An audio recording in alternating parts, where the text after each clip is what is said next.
Hello and welcome to Clusters. In the first 5 chapters of Acts, the early church has undergone massive growth. Thousands of people have been turning to Christ as the apostles have gone out, performed mighty miracles and preached the gospel. But with that incredible success have come great dangers in the form of persecution, but also some unexpected and frustrating problems. Today in chapter 6 we'll see examples of both. The church was proving popular with many people, but especially the poorest. And with no social security to fall back on, the church took it upon themselves to feed those who came to them. We've already come across the amazing generosity of some early Christians described at the end of chapter 4. However, there's complaining and murmuring against the apostles from certain quarters, the kind of murmuring that's insidious and undermines.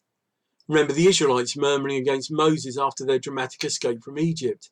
You might want to consider why this can be so damaging. It seems there were 2 groups within the church: Hellenistic Jews who spoke Greek and were immersed in Greek culture, and Hebraic Jews who spoke Aramaic and were culturally Jewish. It was the Greek-leaning Jews who were complaining that the widows from amongst the Hebraic Jews were getting preferential treatment when it came to handing out food. Now the apostles decide that this state of affairs can't continue, but that they don't have time to sort out what's basically a secondary issue behind saving people from hell. So they call the other disciples together and make a practical decision to solve the problem.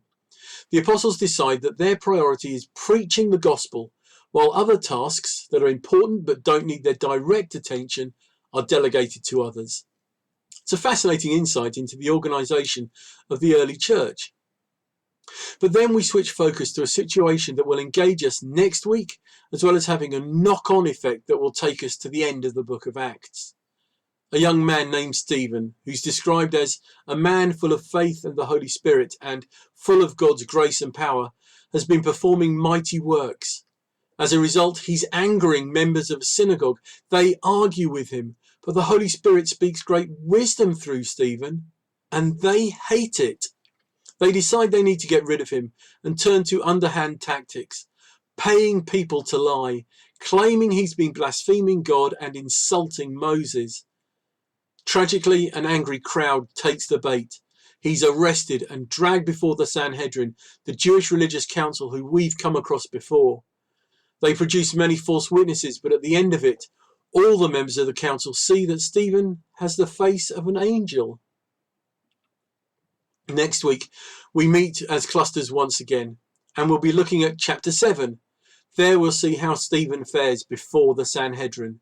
But until then, have a great cluster.